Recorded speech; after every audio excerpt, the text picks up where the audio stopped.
바울은 지금까지 새로운 이스라엘로 부름받은 이 하나님의 교회가 어떤 원칙으로 살아야 되는지에 대해서 로마에 있는 교회 공동체에 그 말씀들을 가르쳐 왔습니다.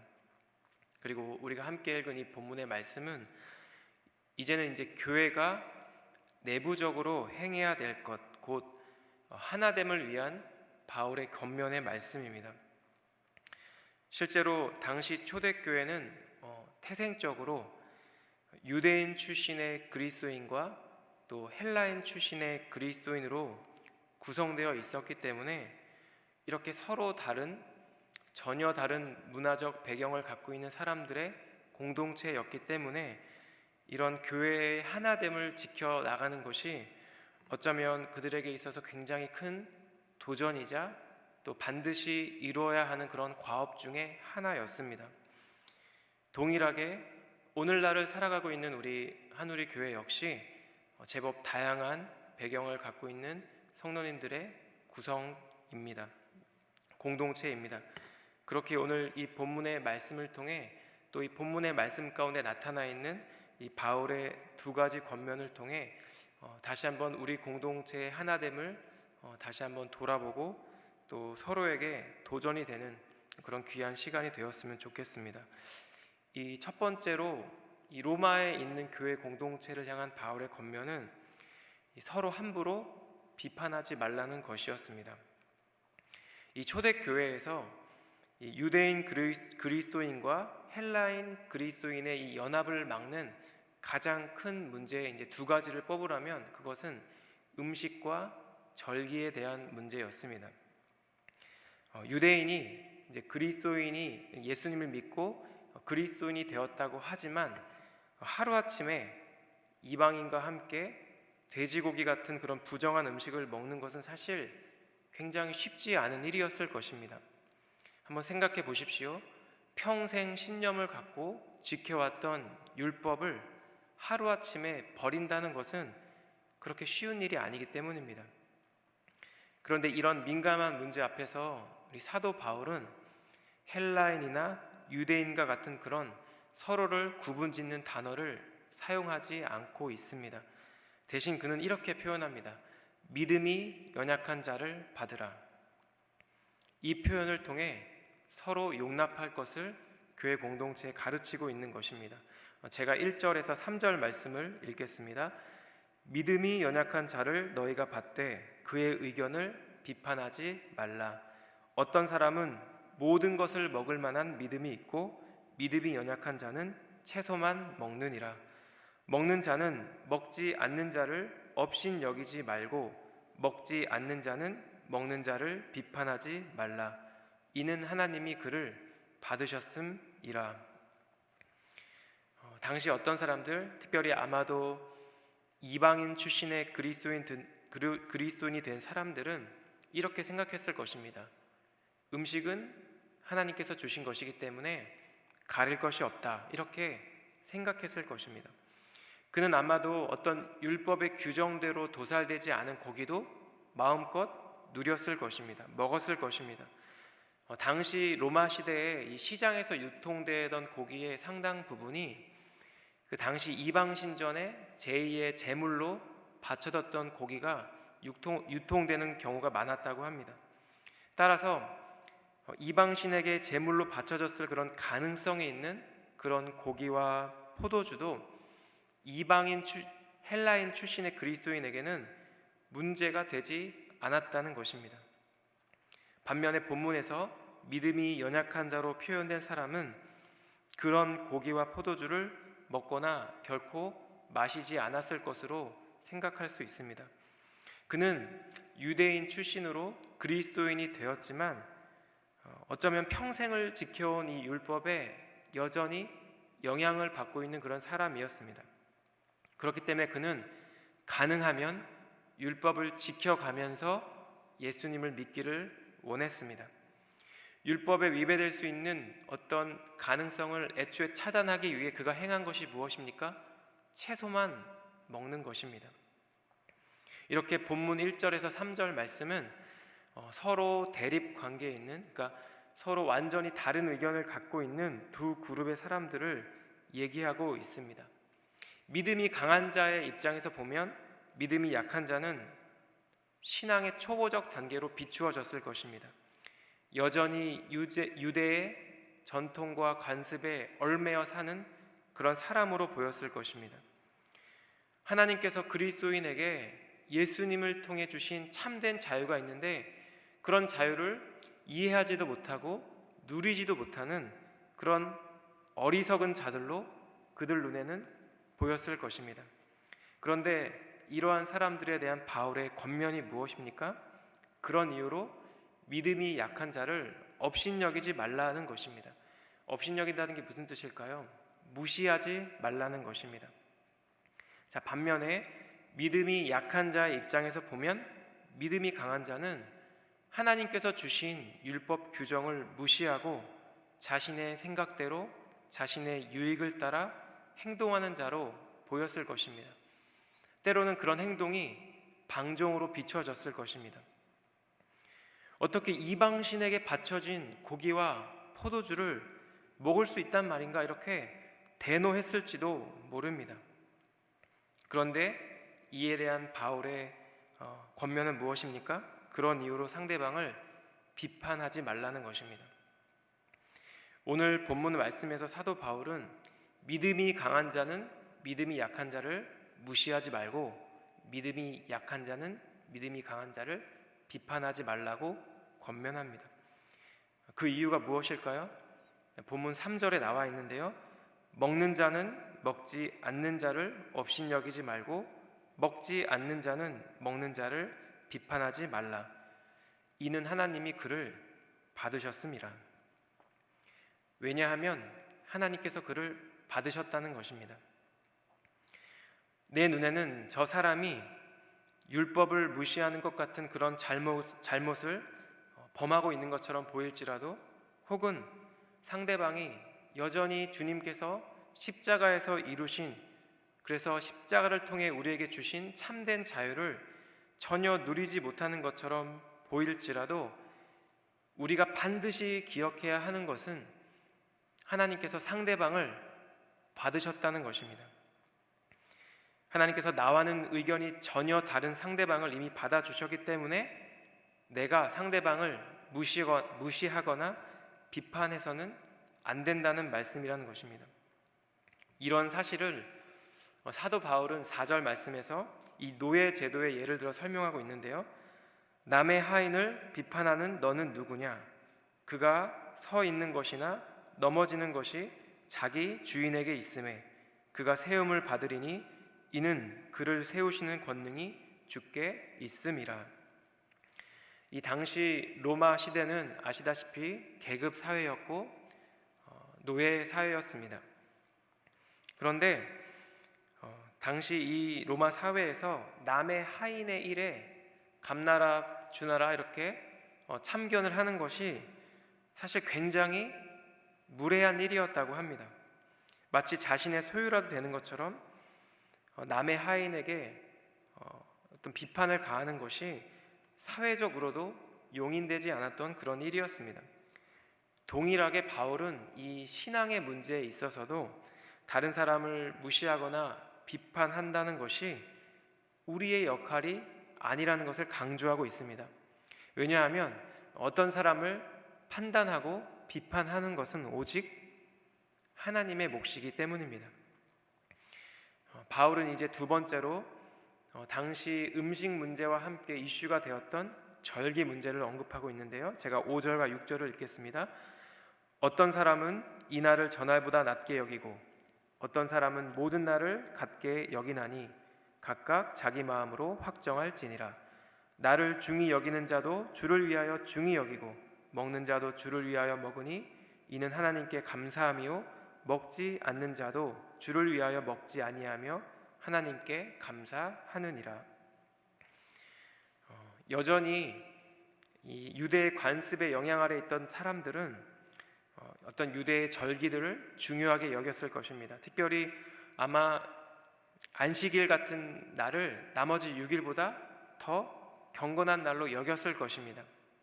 근데 이에 반해 믿음이 강한 자는 모든 날을 동일하게 여겼을 것입니다. 왜냐하면 그들에게는 모든 날이 하나님을 예배하는 삶의 예배였기 때문입니다. 그런데 이렇게 절기와 관련해서 다른 의견을 주장하는 이 두 부류의 사람들에 대한 바울의 권면이 굉장히 흥미롭습니다.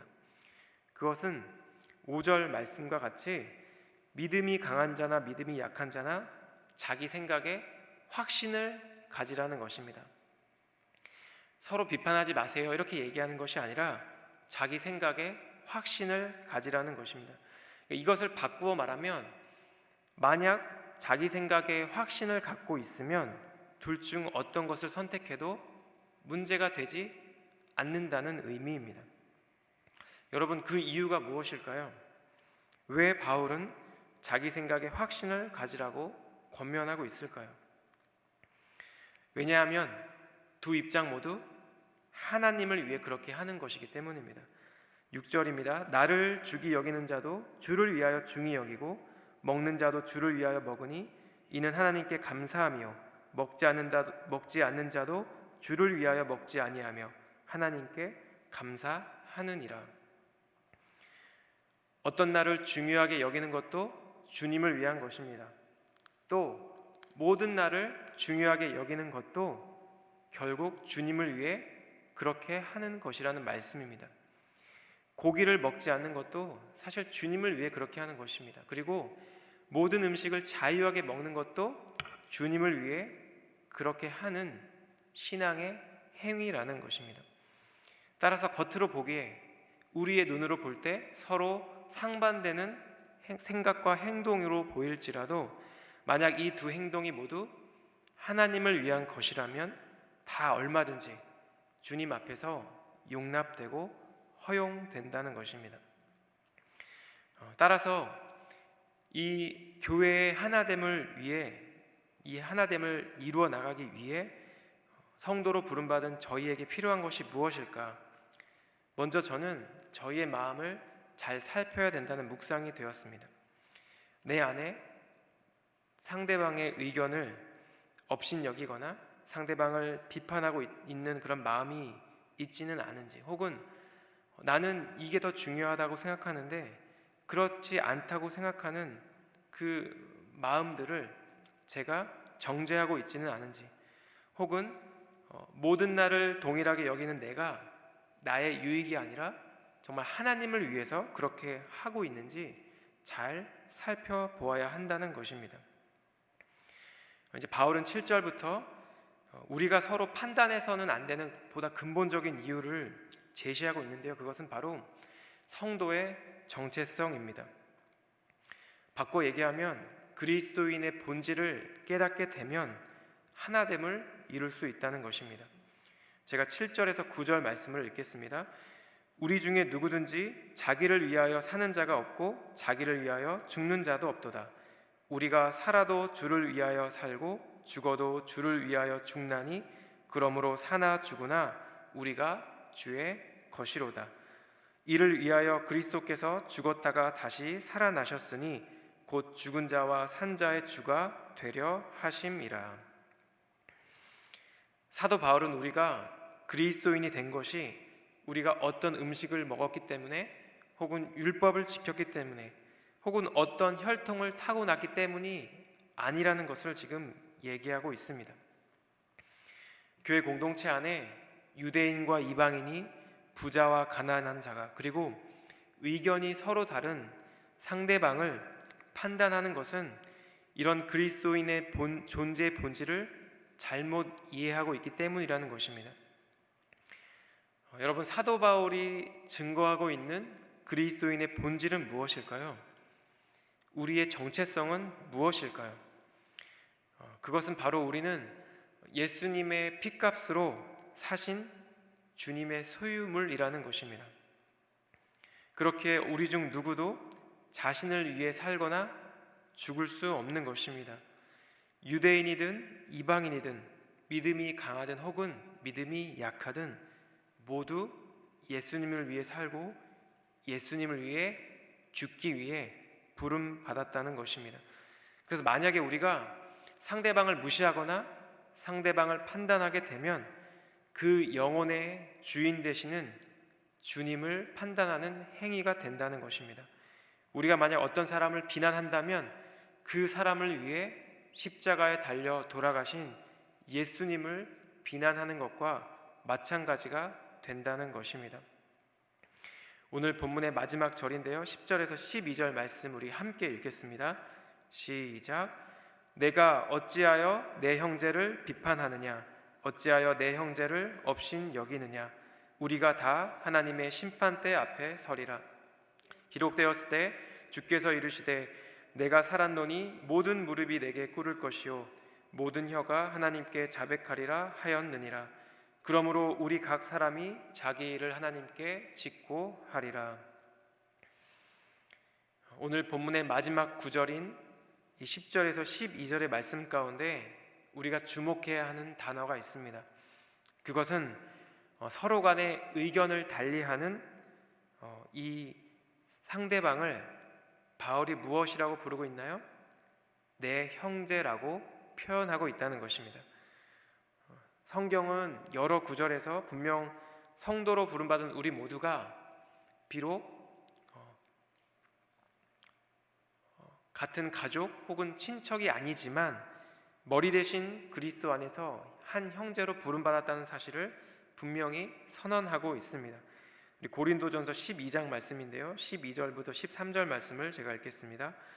몸은 하나인데 많은 지체가 있고 몸의 지체가 많으나 한 몸임과 같이 그리스도도 그러하니라. 우리가 유대인이나 헬라인이나 종이나 자유인이나 다 한 성령으로 세례를 받아 한 몸이 되었고 또 다 한 성령을 마시게 하셨느니라. 제가 짧게 저의 예전 경험을 함께 나누고 싶은데요, 저는 20대 중반에 대학 졸업 한 학기를 앞두고 인도로 6개월 정도 단기 선교를 떠났습니다. 사실은 이제 그 이후에 하나님께서 인도해 주셔서 1년을 채우고 왔는데요, 당시 사실 저에게 있어서 문제가 되는 것은 어떤 인도의 이질적인 문화나 어떤 음식이나 기후보다도 어떤 분과의 관계의 어려움이었습니다. 지금 생각해보면 그 당시 저는 20대 중반이었고 저에게도 성숙하지 못한 모습들이 분명히 있었을 텐데 그 당시 저는 그런 저의 모습을 발견할 수 있을 만큼 성숙함이 없었던 것 같다는 그런 생각이 들었습니다. 당시 저는 어떤 상대방의 그 언행을 굉장히 이해하지 못했고 또 속으로 업신여기거나 또 속으로 비난하는 마음을 품기도 했습니다. 당시 저의 상황은 이랬습니다. 나는 옳고 상대방은 그르다. 이 완벽한 확신 가운데 제 마음이 많이 강팍했던 것 같습니다. 그런데 어느 날 제가 말씀을 묵상하는 가운데 하나님께서 주신 마음이 있었는데 저는 이 주님께서 저에게 주신 이 마음을 깨닫고 굉장한 충격에 빠졌습니다. 그것은 나를 그토록 사랑하시는 예수님께서 내가 그토록 미워하는 그 사람도 사랑하신다는 이 너무나 당연한 진리였습니다. 주님께서는 나를 위해서뿐만 아니라 그분을 위해서도 이 땅 가운데 오셨고 나를 위해서뿐만 아니라 그분을 위해서도 십자가에서 죽으시고 다시 부활하셨다는 것이었습니다. 마치 주님께서 저에게 이렇게 말씀하시는 것 같았습니다. 호재야, 나는 그 사람도 사랑한단다. 저는 이 주님께서 주신 이 감동 가운데 자기 의와 또한 피해 의식으로 똘똘 뭉쳐서 주님께서 한 형제로 부르신 그분을 미워하고 정죄하고 판단했던 저의 모습을 아주 조금이나마 깨달을 수가 있었습니다. 이 본문의 말씀 가운데 사도 바울이 동일하게 우리에게 이렇게 질문하고 있습니다. 왜 내 형제를 비판하느냐? 왜 내 형제를 업신여기고 있느냐? 사도 바울은 이렇게 서로 비판하거나 업신여겨서는 안 되는 분명한 이유를 우리에게 제시하고 있습니다. 우리 모두는 주님의 소유라는 것입니다. 그리고 우리 모두는 하나님의 심판대 앞에 서게 된다는 이유 때문입니다. 이 사도 바울은 이 최후 심판의 근거로 이사야 45장 23절 말씀을 인용하고 있는데요. 내가 나를 두고 맹세하기를 내 입에서 공의로운 말이 나갔은즉 돌아오지 아니하나니 내게 모든 무릎이 꿇겠고 모든 혀가 맹세하리라 하였노라. 마지막 때에 저희 모두는 하나님 앞에 서게 될 것입니다. 그리고 자신의 전생애를 주님 앞에서 정산하게 될 것입니다. 그러므로 성도인 우리가 가져야 할 자세와 태도가 무엇일까? 그것은 서로 비방하거나 판단하지 말고 하나님 앞에서 판단받을 이때를 기억하며 항상 겸손한 마음을 지녀야 한다는 것입니다.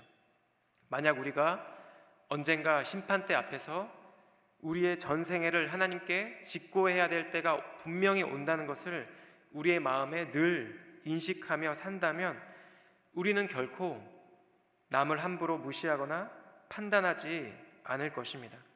그리고 이러한 마음이 우리 안에 있을 때, 우리 안에 겸손한 마음이 있을 때 내가 속한 공동체가, 내가 속한 가족과 목장과 교회가 주님 안에서 참된 하나됨을 이루어 나갈 것입니다.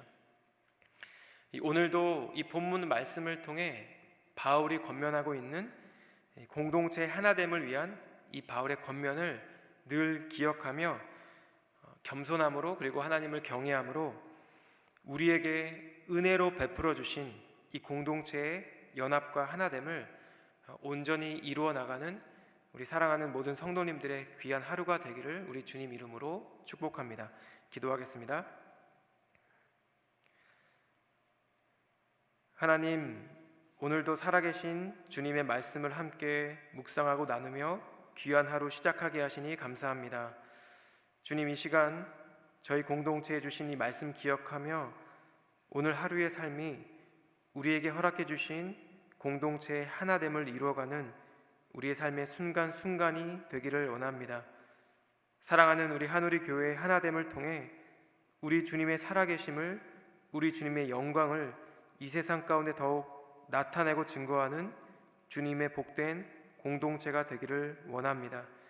그런 하루 될 수 있도록 저희 가운데 은혜를 베풀어 주시고 우리와 함께하여 주시옵소서.